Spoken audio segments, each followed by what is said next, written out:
चलिए दोस्तों, मैं देवेश कुमार पाठक एस्ट्रोलॉजर आप सभी का अपने YouTube चैनल अल्टीमेट ज्योतिष गुरु में हृदय से वंदन करता हूं। एक और बहुत ही महत्वपूर्ण वीडियो आपके सामने प्रस्तुत है।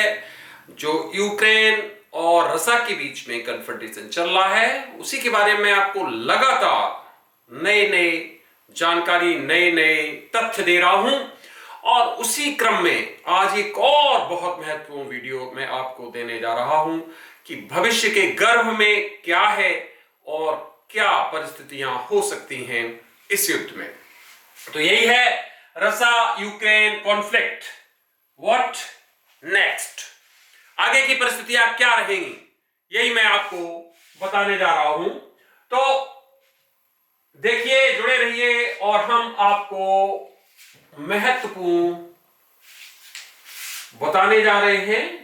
यह है हमारा यूक्रेन का मैप। ध्यान दीजिए क्या क्या वहां होगा। मैंने आपको कल एक वीडियो दिया था जिसमें मैंने 72 आवर्स का आपको कुछ बताया था, याद होगा।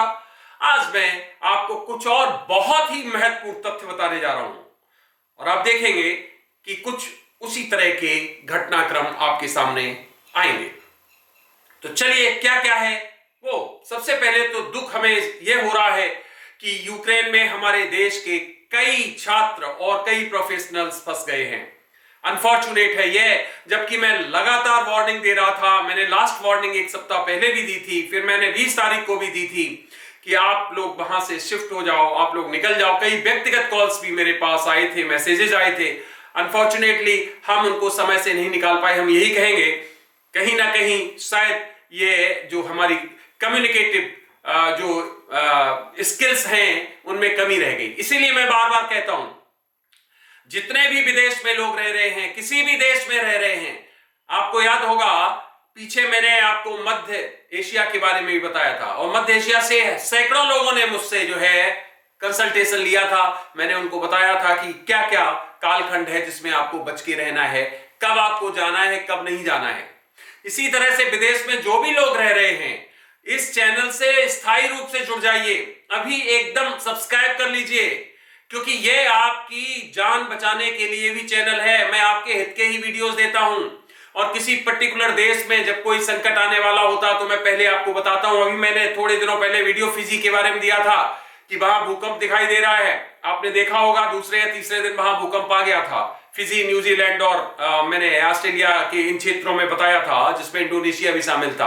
अभी भी वहां थ्रेट बनी हुई है, मेरा वीडियो जाके देखिए तो वो आ गया। इस तरह से दुनिया के किसी भी क्षेत्र में कोई खतरा आने वाला होता है तो मैं पहले बताने का प्रयास करता हूं। तो भाई इसका फायदा लो आप लोग। दुनिया में जितने भी लोग प्रोफेशनल्स, स्टूडेंट्स या जो भी हैं, वर्किंग पर्सनल, आप तुरंत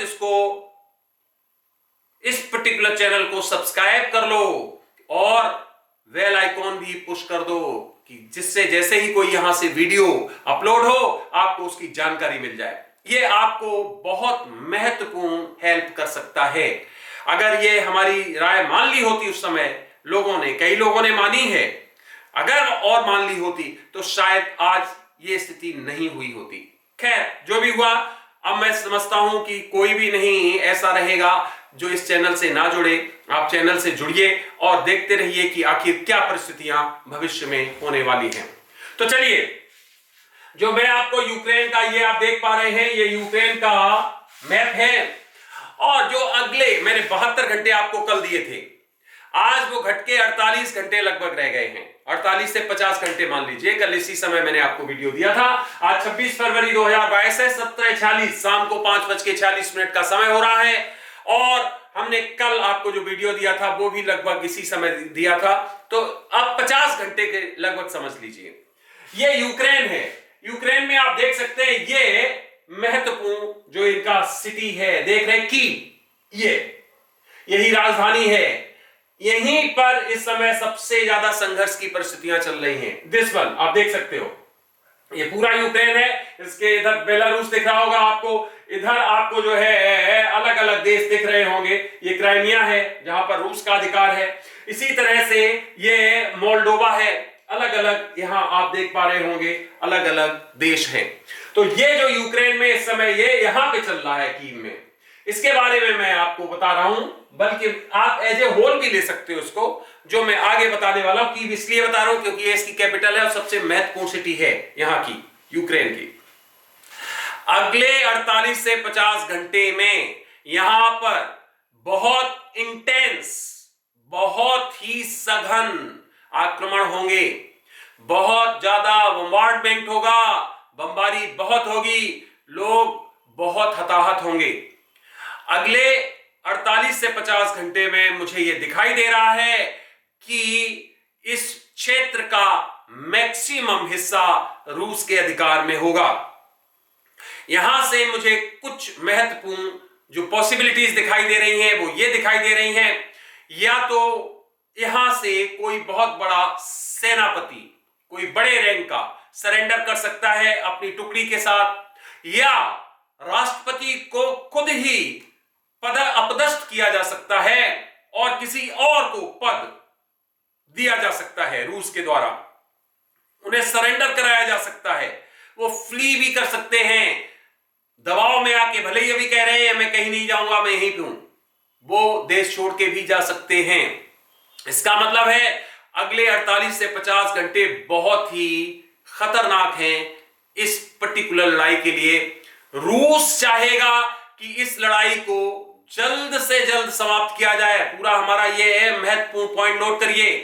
रूस चाहेगा कि इस पूरी की पूरी लड़ाई को बहुत जल्दी, जितनी जल्दी कर सकता है खत्म करे और बाद में नेगोशिएशंस है उनको शुरू कर दे, नेगोशिएटिंग टेबल पर आ जाए और बोला कि हाँ बताइए क्या है, क्योंकि उस समय उसका आधिपत्य होगा और वो अपनी शर्तों के हिसाब से सब चीजें मनवा पाएगा। दूसरे पक्ष का, इसका मतलब यूक्रेन के साथ साथ नाटो और अमेरिका, उनका उद्देश्य होगा कि इस युद्ध को और ज्यादा प्रोलॉन्ग किया जाए, और ज्यादा बढ़ाया जाए, जिससे एक तो पुतिन की जो डिफेमेशन है पूरी दुनिया में हो, यूएनओ में उसके अगेंस्ट कई रेजोल्यूशन लाए जाएं और कई सैंक्शंस उसके अगेंस्ट लगाए जाएं, बदनाम कर दिया जाए कि ये तानाशाह है, इसने देखो ये क्या किया, और जितनी ज्यादा कैजुअलिटीज होंगी उतना ये लोग, अमेरिका खासकर चाहेगा कि वो उसके हित में है।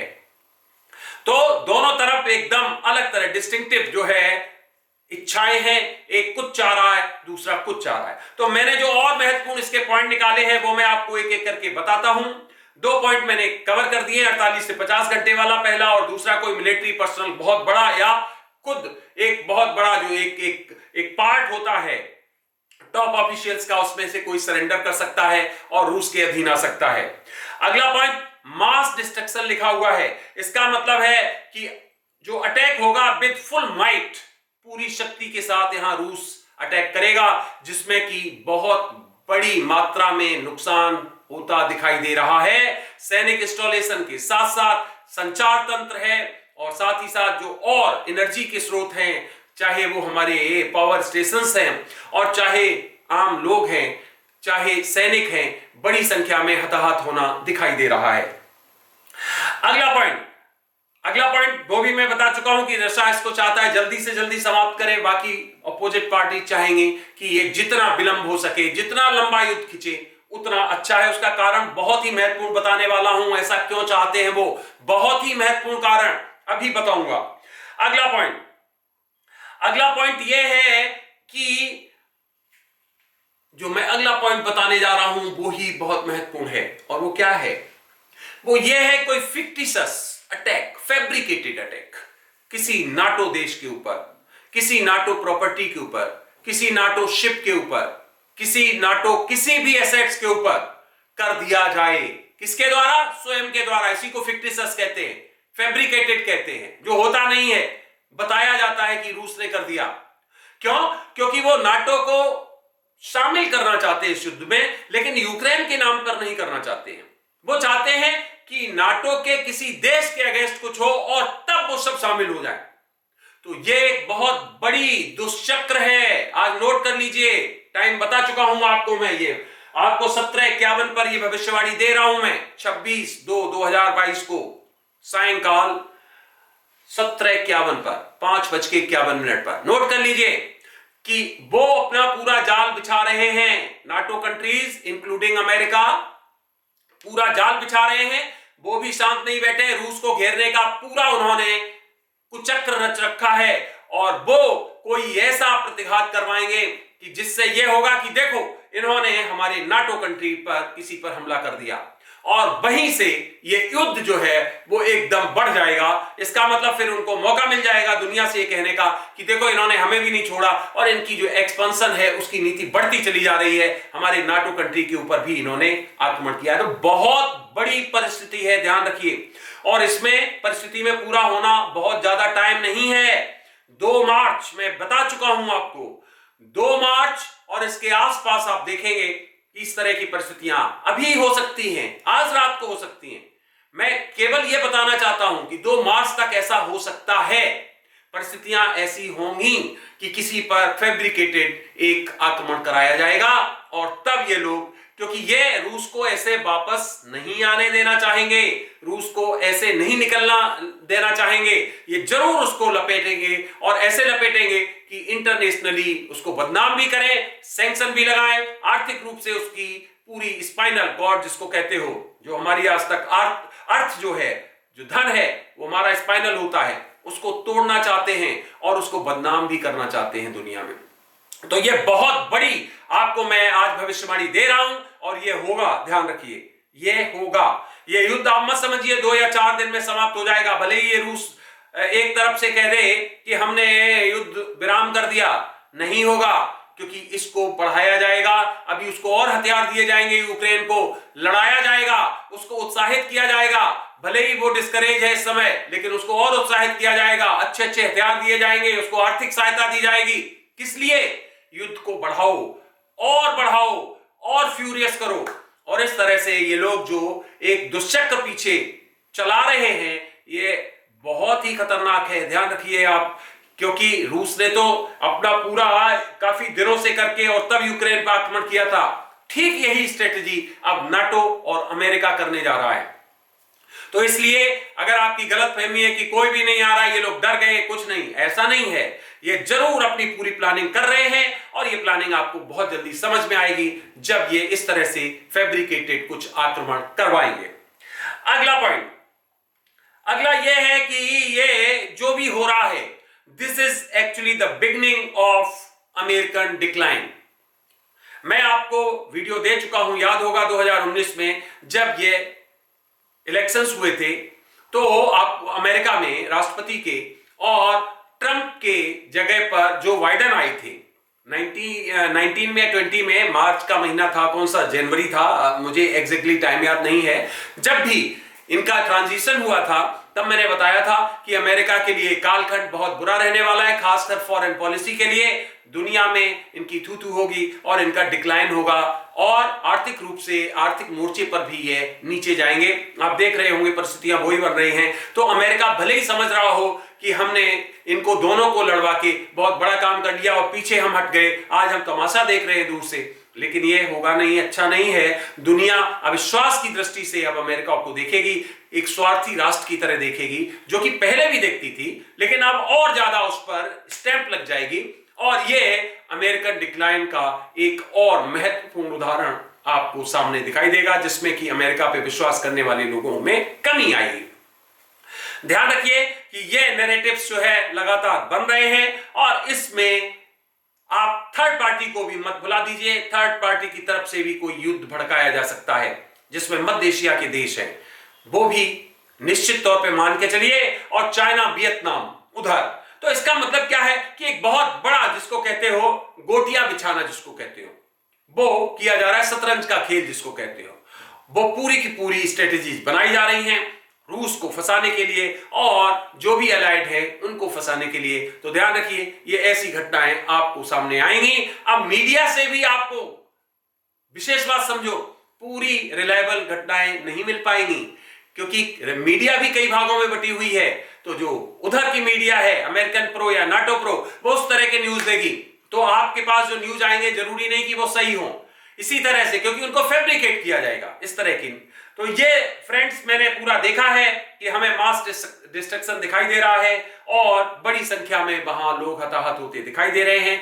अगले 48 से 50 घंटे बहुत इंपॉर्टेंट हैं यूक्रेन के लिए और रूस के लिए, लेकिन दुनिया के लिए अभी लंबा समय है, अभी ये टसल खत्म होने वाला नहीं है। आप इसको एक शुरुआत समझ सकते हैं, अंत नहीं है, ये शुरुआत समझ सकते हैं, या इसको शुरुआत से 15% 20% आगे समझ सकते हैं। इसका मतलब अभी 75% 80% घटित होना बाकी है। और बाकी वीडियो देता रहूंगा मैं आपको इसी तरह के महत्वपूर्ण वीडियोस। जुड़े रहिए। अभी तक जाते जाते चैनल सब्सक्राइब नहीं किया, चैनल सब्सक्राइब कर लीजिए और स्थायी सदस्य बन जाइए इस चैनल के, क्योंकि इसमें मैं आपको वो भविष्य के डिटेल्स देता हूं जो बिल्कुल यूनिक होते हैं, अलग होते हैं, और आप देखते होंगे कि घटनाक्रम कुछ उसी क्रम में घटित होता है। आप सभी ने अपना अमूल्य समय दिया, उसके लिए बहुत बहुत धन्यवाद। आपको सभी को मेरा ओम नमः शिवाय, नमस्कार।